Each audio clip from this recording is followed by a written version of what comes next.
Soyez bénis une fois de plus. C'est dommage que même les amens, on les dit dans la gorge ce matin.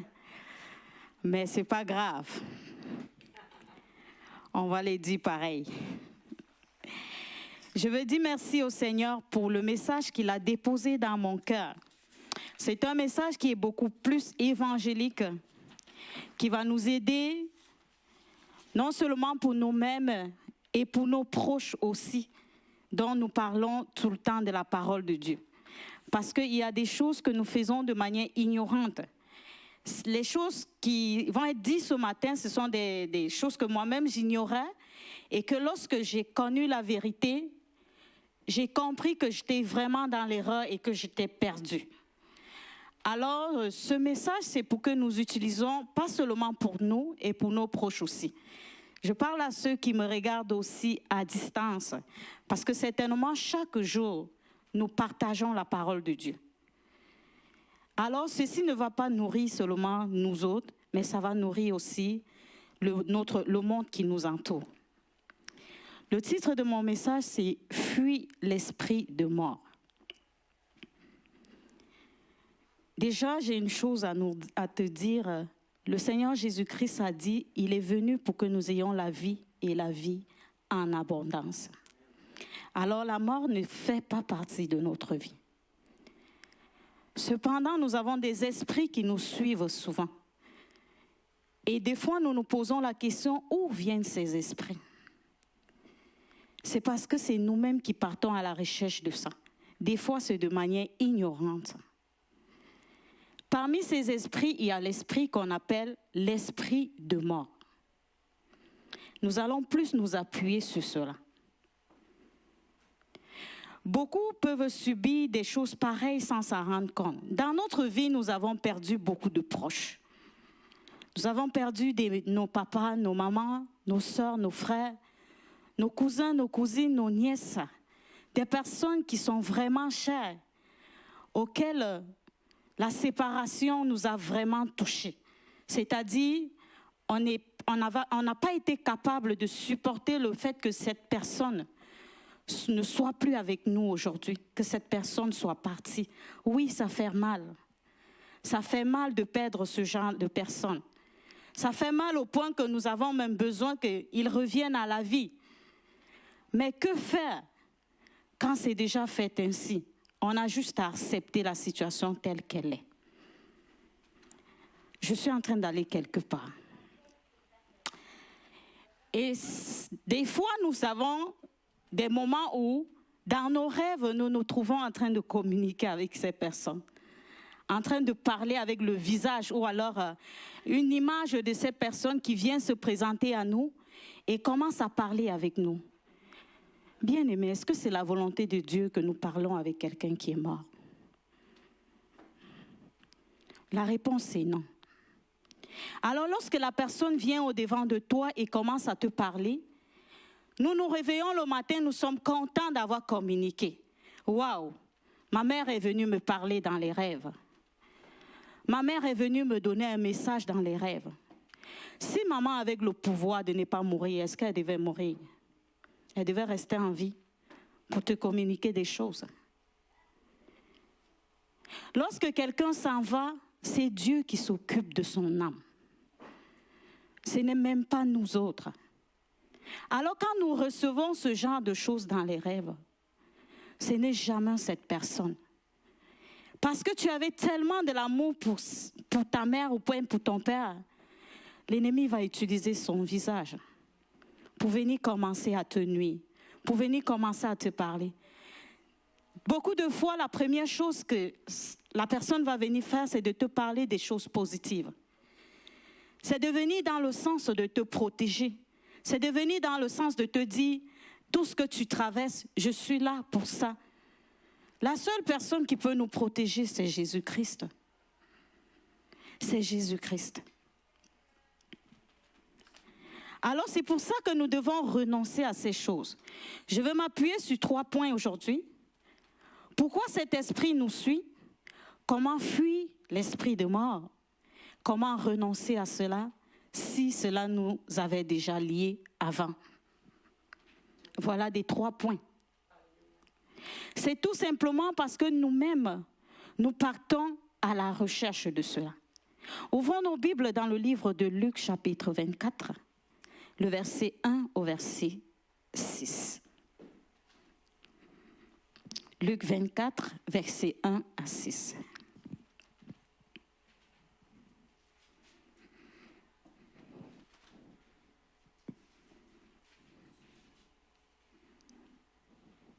Le dimanche matin, de très bonne heure, les femmes se rendirent au tombeau, emportant les huiles aromatiques qu'elles avaient préparées. Le verset 1 jusqu'au verset 6. Elles découvrirent que la pierre fermant l'entrée du sépulcre avait été roulée à quelque distance de l'ouverture. Elles pénétrèrent à l'intérieur, mais ne trouvèrent pas le corps du Seigneur Jésus. Pendant qu'elles étaient encore à se demander ce que cela signifiait, deux personnages vêtus d'habits étincelants se tinrent tout à coup devant elles. Elles étaient toutes effrayées et baissaient les yeux vers le sol. Ils leur dirent alors, « Pourquoi cherchez-vous parmi les morts celui qui est vivant? Il n'est plus ici, mais il est ressuscité. Rappelez-vous ce qu'il vous disait quand il était encore en Galilée. » Pourquoi cherchez-vous parmi les morts celui qui est vivant? Ces femmes étaient allées avec des parfums. C'était pour faire quoi avec le corps de Jésus? Certainement, c'était pour embaumer, c'était pour adorer, c'était pour oindre la tombe de Jésus. Mais deux personnes sont venues leur dire, « Pourquoi cherchez-vous parmi les morts celui qui est vivant ?» C'est ça qui nous arrive souvent. Hein? Nous avons des proches qui ont été décédés, mais tout le temps nous partons au cimetière. Tout le temps nous nous rendons là-bas. Peut-être toi tu ne le fais pas. Peut-être quelqu'un à côté de toi, un proche le fait. Nous partons déposer soit des bouquets de fleurs. Nous partons et nous commençons à communiquer avec eux autres. Moi, ma question, est-ce que nous pensons que c'est maman qui est encore dans cette tombe? Ou c'est papa qui est encore là? Parce que si on s'en va creuser, on va trouver que ce n'est que des os. Et la différence même ici, c'est qu'ici, on incinère. Hein? Et quand on a fini d'incinérer, c'est la poudre qu'on s'en va enterrer. Lorsque nous communiquons avec ces esprits, et lorsque nous retournons à la maison, nous commençons à faire des cauchemars. C'est tout simplement à cause du fait que nous-mêmes, nous sommes allés les chercher. Moi, je suis un témoignage. Quand j'ai perdu ma maman, les 2 premiers mois, chaque jour, je pouvais la voir venir me parler. Et lorsqu'elle venait, elle se présentait devant moi, c'était son visage qui se présentait. Je me levais, je priais, je chassais les démons. Jusqu'au jour où je me suis levée, j'ai déclaré cette parole qui est biblique. J'ai dit, entre la lumière et les ténèbres, il n'y a pas de contact. Et j'ai commandé à cet esprit de ne plus jamais venir dans mes rêves. Et c'est comme ça que c'était terminé. Parce que je savais une chose, ce n'est pas ma mère. Je savais une chose, ce n'est pas elle. Parce que lorsque tu meurs, Dieu décide de ton âme. Ce ne sont même pas les hommes. Le Seigneur, ton âme s'en va où cela a été prévu. Nous savons qu'il y a 2 places. Soit le ciel, soit les abîmes. Le Seigneur s'occupe de ça. Quand on commence à communiquer au-devant d'une tombe, à parler, j'avais entendu quelqu'un qui m'a dit, la personne que j'appelle pour venir me protéger, c'est ma mère. J'ai dit, quelle ignorance. Quelle ignorance. Parce que si maman avait le pouvoir de te protéger, elle l'aurait fait de son vivant. Ce n'est pas après sa mort que les choses vont changer. C'est pour ça qu'il faut que nous rappelons à nos proches qu'en le faisant, nous sommes en contact direct avec l'esprit de mort. Et cela peut nous suivre n'importe où. Pas seulement nous, suivre nos familles, suivre nos enfants. Tu vas faire des cauchemars où tu te retrouves avec des personnes dans des cimetières, où tu te retrouves avec des cadavres, tu te retrouves avec des esprits maléfiques, méchants. C'est tout simplement parce que nous-mêmes, nous sommes allés à la rencontre de ces esprits-là. Quand quelqu'un meurt, il est mort. C'est Dieu. Quand quelqu'un meurt, il est mort. C'est Dieu qui décide du sort de la personne. Ce n'est pas nous autres les hommes. Est-ce que quelqu'un comprend ça? Ces femmes étaient allées, c'était pour chercher Jésus. Elles savaient que là où nous partons, c'est le corps de Jésus que nous allons voir. Mais Jésus n'était plus dans cette tombe. Parce que de toute façon, même si Jésus était là, elles devront parler à Jésus, c'est un corps qui est là. Ce n'est pas une personne, ce n'est pas un être vivant. Tu ne peux pas communiquer avec un mort. Pourtant, dans ton esprit, tu sais que cette personne n'existe plus. Et lorsque quelqu'un meurt, il s'en va au lieu qui lui était réservé. L'esprit qui habite dans les cimetières ou bien dans une tombe, l'esprit qui est là, c'est l'esprit de mort.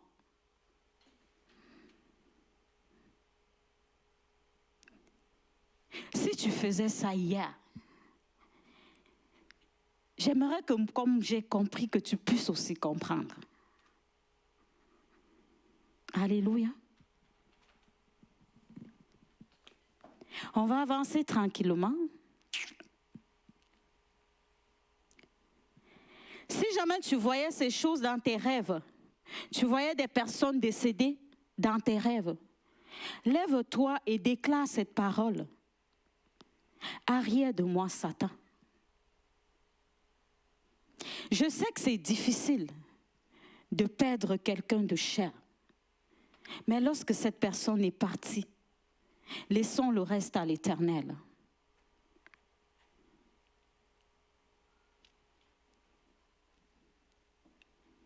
Ouvrons nos Bibles dans le livre de Luc, chapitre 9. On va lire 2 versets en même temps. Le verset 60, Luc 9, verset 60. Quelqu'un d'autre va ouvrir sa Bible dans le livre de Marc 12.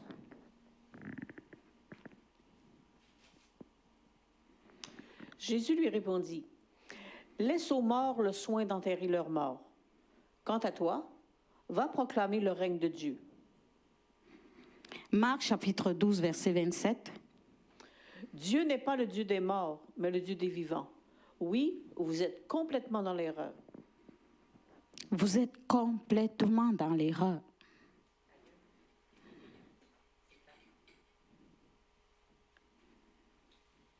Il n'y a pas de rapport entre un vivant et un mort. Ça ne devrait pas exister. Laisse les morts enterrer leurs morts. Ce message, c'était pour dire, arrêtons d'aller vers des personnes, vers des choses qui ne vont rien nous apporter que des ennuis. J'ai un ami qui avait dit, Dieu m'a envoyé mon père pour venir me prévenir d'un danger qui devait m'arriver. Son père qui est décédé. Je lui ai répondu, est-ce que tu penses que Dieu ne peut pas venir te parler en direct? Est-ce que Dieu ne nous parle pas? Au lieu d'envoyer une personne morte, déjà décédée, il ferait mieux d'envoyer encore une personne vivante ou un ange. Comment il va te protéger? Quand lui-même, on ne connaît même pas là où il est. On ne connaît même pas son sort. Il vient quand même te protéger. C'est une grosse erreur. Et c'est la seule raison pour laquelle ces esprits nous poursuivent. Est-ce que quelqu'un a déjà fait des rêves où il voit des personnes décédées? Où il fait des cauchemars? il parle avec des personnes décédées. Ce matin, commence à chasser ces choses dans ta vie. Parce que ce n'est pas la volonté de Dieu. Et lorsque nous commençons à vivre ces choses dans nos vies commencent à devenir stagnantes. On remarque qu'il y a toutes choses qui sont en train de mourir dans notre vie. On avance dans rien. Tout simplement parce que la mort a pris autorité. Le travail ne marche plus. Il y a des barrières.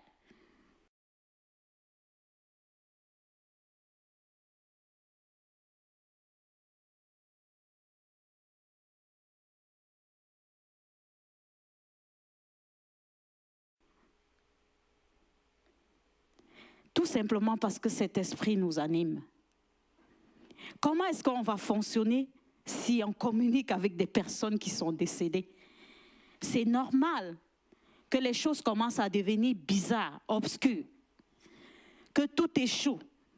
Notre vie de prière meurt, notre foi meurt. On ne croit plus en Jésus, on croit à cette personne qui vient nous parler tout le temps. On met Jésus-Christ même qui est vivant, qui a été ressuscité d'entre les morts en arrière. On n'est plus capable de lire la Bible.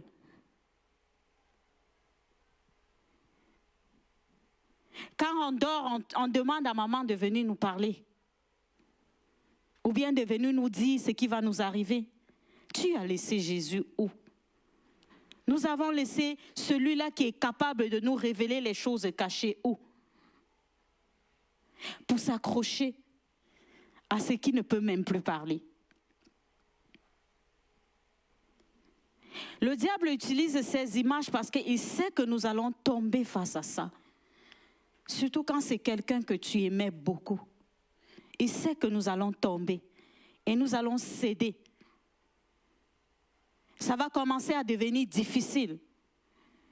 Des fois, la première chose est très positive et très bien. Parfois même ce que cette personne vient te dire, tu te lèves le matin, oui, tu réalises cela dans ta vie, ça arrive vraiment. Et tu commences à dire, waouh, je suis tellement aimé de cette sorte. Ce n'est pas la volonté de Dieu, bien-aimé, d'être en communication avec l'esprit, avec des personnes déjà décédées. Parce que finalement, notre foi va se tourner vers ça. Ça ne va plus se tourner vers l'Éternel. Moi, j'ai prié Marie pendant longtemps. J'ai prié Marie pendant longtemps, jusqu'à ce que je sache la vérité.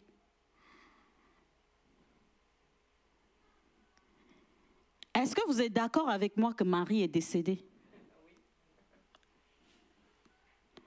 Marie, la mère de Jésus, est décédée, qu'on dit dans la Bible. Parce que c'est ce qu'on dit, la mère de Jésus. Et il n'y a aucun passage dans la Bible qui dit qu'elle a été ressuscitée d'entre les morts. La personne qui a été ressuscitée d'entre les morts, c'est Jésus-Christ. Il y a d'autres personnes qui ont été ressuscitées comme Lazare. Mais on ne mentionne pas Marie à nulle part. Je priais tellement quand j'étais dans l'ignorance. Il y avait des prières qu'on pouvait répéter 7 fois, 8 fois. Que nos propres problèmes, on n'est pas capable de présenter devant le Seigneur. Jusqu'à ce que je comprenne. Un jour, quand j'ai compris la vérité, que j'ai appris la vérité, j'ai dit, waouh, si Marie pouvait se réveiller, elle se serait réveillée pour venir me dire d'arrêter d'appeler son nom de cette manière. Elle aurait fait, parce que je le faisais tellement extrêmement.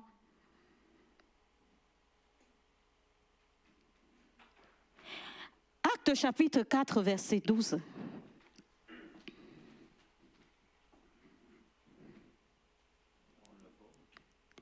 Actes chapitre 4, verset 12.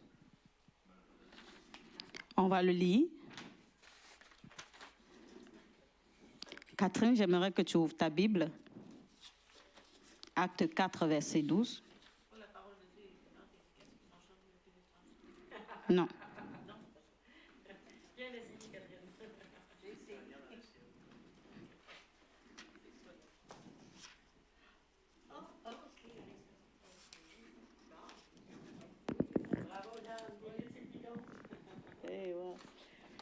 Oui, merci Dan.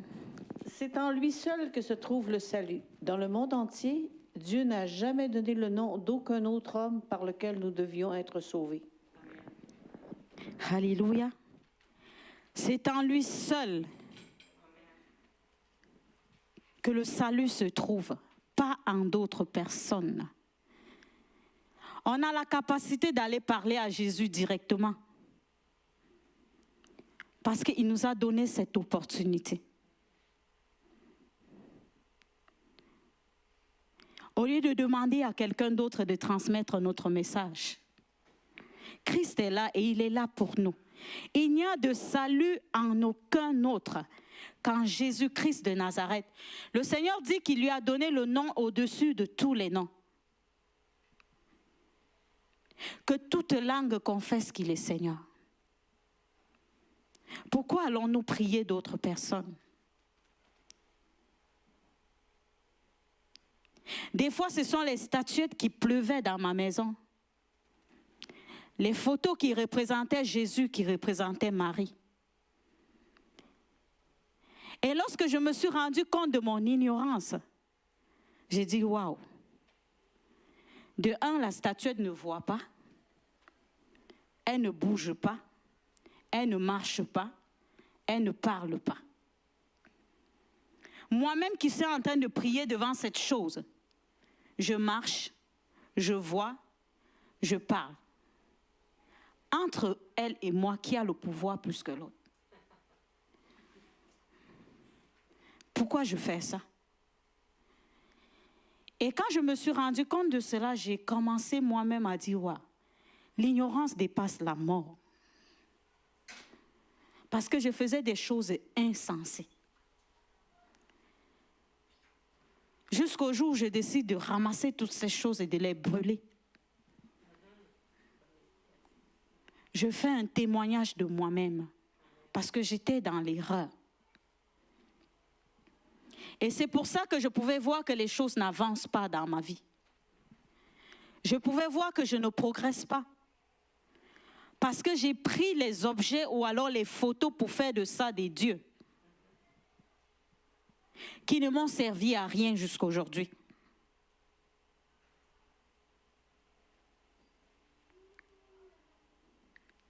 Et quand l'esprit de mort, il y avait des moments où je dormais, ce sont ces statuettes que je voyais au-devant de moi. Parce que je m'étais familiarisée avec cela. Toi qui me regardes à distance, si tu as ces statuettes dans ta maison, sache que tu as le pouvoir plus que cela. Toi qui es avec moi aujourd'hui dans la présence de Dieu, si tu as encore ces choses chez toi, débarrasse-toi de cela. Parce que ça ne te donnera rien du tout. Au contraire, ça va t'amener des ennuis. Ça va troubler ta vie. Le Seigneur Jésus-Christ a la possibilité d'être en contact direct avec toi. J'ai une parole que je dis souvent. Son téléphone ne paie jamais le réseau. Il est toujours disponible. Quand tu l'appelles, il est toujours présent. Pourquoi aller chercher ailleurs? Toute personne que nous pouvons invoquer pour être sauvée, si ce n'est Jésus-Christ, cela ne marchera pas. On a le salut qu'en lui seul. Est-ce que tu peux dire Amen avec moi?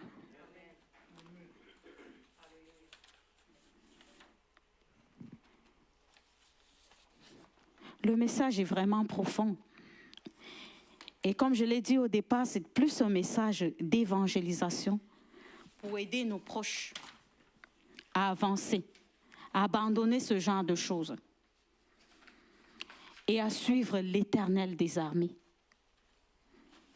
Alléluia. Lorsque je priais Marie, un jour je me suis dit à moi-même, si je l'invoque comme ça et que finalement elle finit par se présenter devant moi, qu'est-ce que je vais dire? Je vais me poser la question, pourquoi est-ce que je l'invoquais tellement?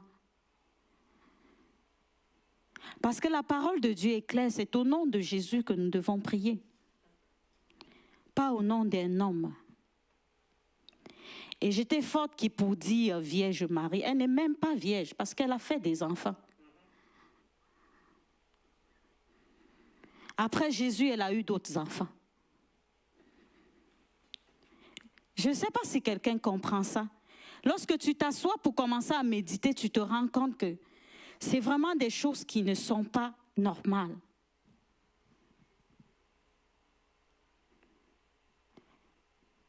Parce que la Bible est claire là-dessus.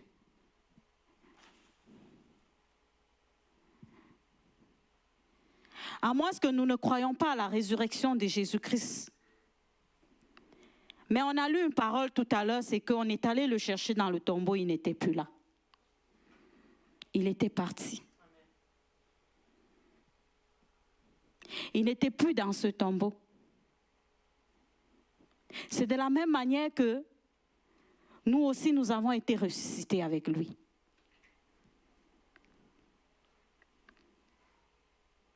C'est vraiment profond ce qui est en train de se dire ce matin. Je portais des croix, des grosses croix, avec le dessin de quelqu'un sur ça, que dans ma tête, c'était Jésus. Notre Jésus n'est plus sur la croix.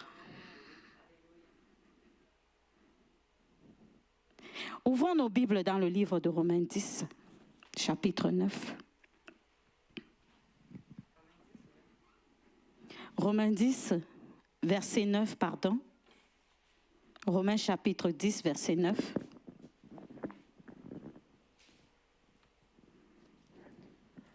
En effet, si de ta bouche tu déclares que Jésus est Seigneur, et si dans ton cœur tu crois que Dieu l'a ressuscité des morts, tu seras sauvé.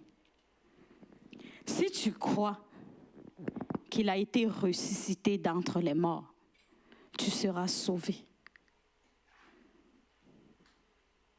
Nous récitons ce verset tous les jours, mais je vous invite d'aller le méditer dans la profondeur pour comprendre combien de fois il est beau.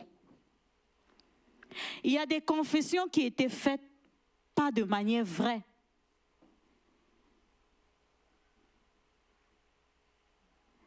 Peut-être parce qu'un frère ou une sœur a dit, il faut que tu confesses le Seigneur Jésus-Christ. Je veux dire à quelqu'un ce matin, si tu as fait ce genre de confession, il n'est pas tard de le faire encore de manière vraie ce matin. Avec ton cœur, pas juste avec la bouche. C'est le seul moyen par lequel on peut avoir le salut. Alors si ton cœur ne l'a pas dit pendant que ta bouche le disait, avant de sortir ce matin, dis-le sincèrement. Afin de faire la paix avec ton Dieu.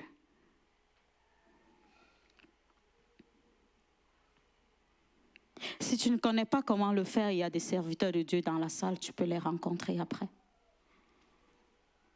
qui pourront t'aider à le faire. Sinon, tu vas passer la vie chrétienne toujours en rang, parce que tu ne l'as pas réellement accepté.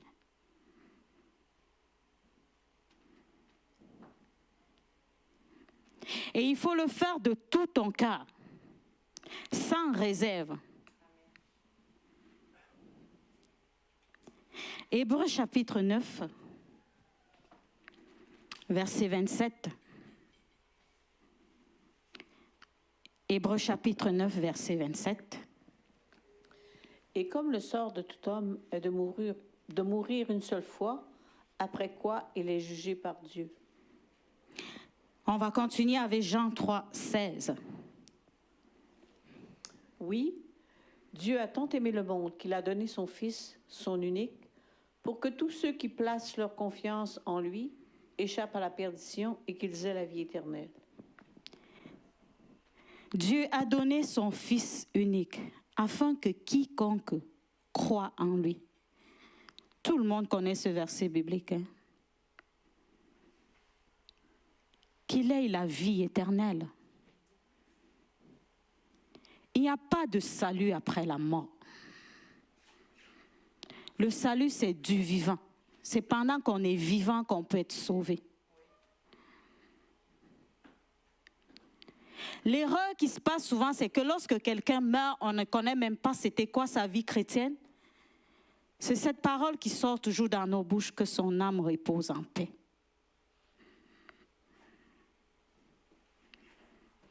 Comment allons-nous savoir que son âme va reposer en paix quand on ne connaît pas comment sa vie était?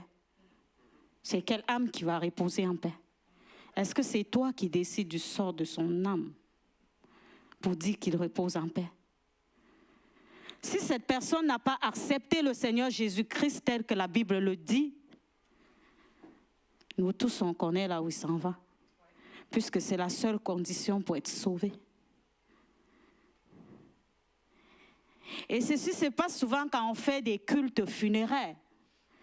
On va entendre pendant le culte funéraire, Seigneur, que son âme repose en paix. Pendant que son sort a déjà été décidé, ça fait longtemps. Parce que dès qu'il meurt, le sort est décidé. Par contre, si tu as la possibilité d'amener quelqu'un à accepter Jésus même aux secondes de son dernier souffle, là tu auras fait quelque chose de grand. Le Seigneur t'aura utilisé puissamment. C'est pour ça que nous devons prier pour nos familles, afin qu'ils donnent leur vie à l'Éternel, qu'ils donnent leur vie à Jésus, avant la mort. Le message peut être vraiment un peu poignant, mais c'est la parole de Dieu. Nous devons prier beaucoup pour nos familles.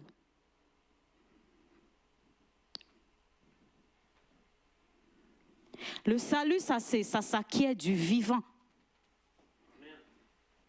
Et c'est Dieu qui le fait, qui décide. Toi, tu as la responsabilité d'accepter Jésus-Christ. Il dit c'est le don gratuit. Il le donne gratuitement. Tout ce qu'il veut, c'est que tu ouvres ta bouche et que tu le proclames. Que tu l'acceptes dans ta vie. La Bible dit qu'après ça, tu n'es plus la même personne. Les choses anciennes sont passées. Et voici, toutes choses deviennent nouvelles. Tu es désormais enfant de Dieu. Au lieu d'attendre quand nos proches vont mourir pour dire que son âme repose en paix. Si les morts pouvaient revenir, c'est que quelqu'un qui est dans les abîmes en train de souffrir, quand tu vas dire ça, il va venir te dire, si tu pouvais savoir là où je suis en ce moment, en train de souffrir.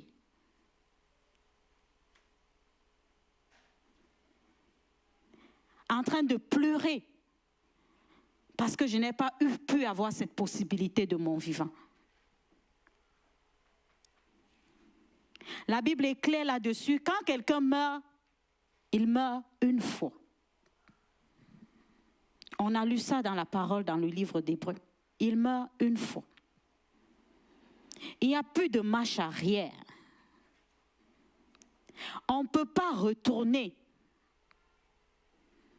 Si tu veux échapper les temps de feu, accepte Jésus maintenant. Et ne remets pas cela à demain. Parce que c'est maintenant que le Seigneur Jésus veut te prendre. C'est maintenant qu'il veut que tu le reçoives dans ta vie.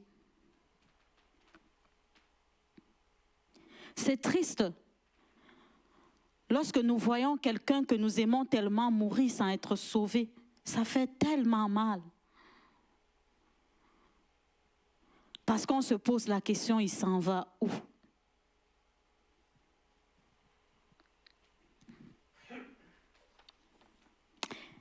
C'est un message d'évangélisation, comme j'ai dit. Je sais que nous, ici présents, nous avons accepté Christ dans nos vies et que nous avons décidé de marcher avec lui.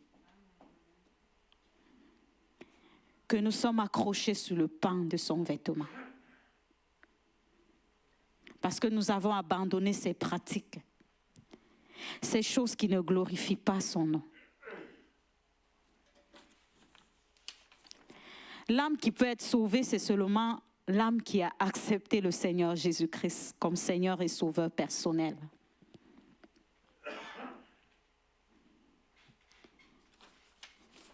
Je ne serai pas très longue dans mon message ce matin. Je suis en train d'aller vers la fin. Mais je pense que l'essentiel a été compris.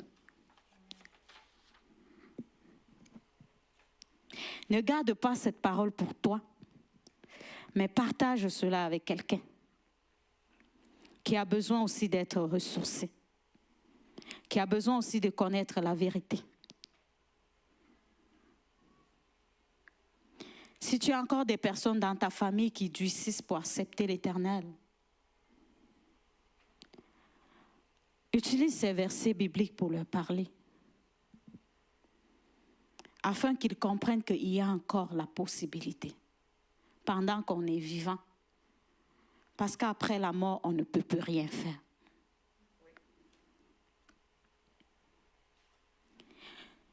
Pour dire que l'esprit de mort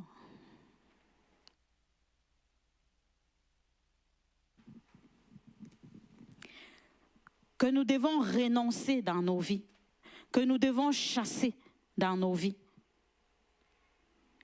parce que cela nous amène le trouble.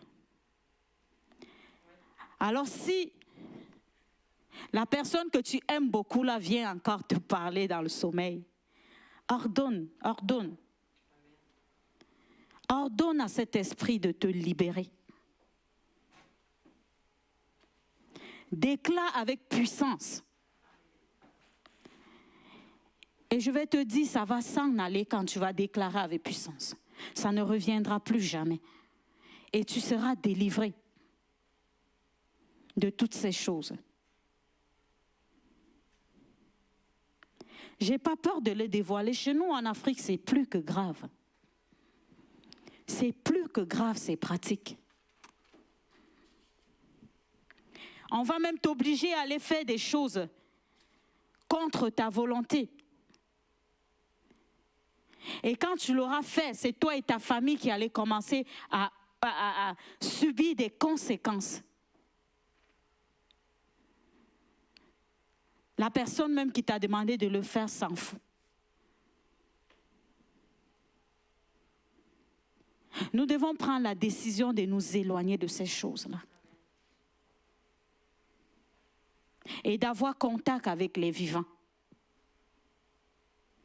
D'avoir contact avec Jésus-Christ, lui seul qui a été ressuscité d'entre les morts.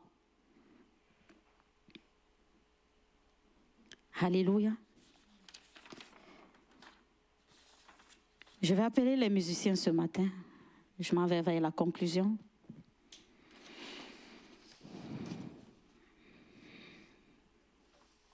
Merci Saint-Esprit.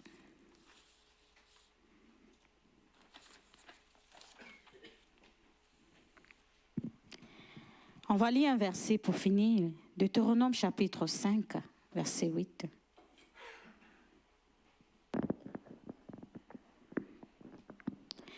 Deutéronome 5, verset 8. Tu ne te feras pas d'idole représentant quoi que ce soit de ce qui se trouve en haut dans le ciel, en bas sur la terre ou dans les eaux plus bas que la terre. On va aller dans le même livre, chapitre 7, verset 5. Voici au contraire comment vous agirez à leur égard. Vous démolirez leurs autels, vous briserez leurs statues, vous abattrez leurs pieux sacrés et vous brûlerez leurs idoles sculptées. C'est la parole de Dieu. C'est comme ça que nous devons nous comporter avec ces choses. Alors ramasse-les et brûle. Débarrasse-toi de cela. Et n'en parle plus jamais. Alléluia. Moi, lorsque j'ai jeté les bijoux que j'avais portant Jésus sur la croix, j'ai senti un ouf de soulagement. Parce que c'est moi encore qui le laissais sur la croix. Avec ça, je continuais à le clouer. Pourtant, la Bible est claire qu'il est descendu, il a été enseveli et le 3e jour, il est ressuscité d'entre les morts.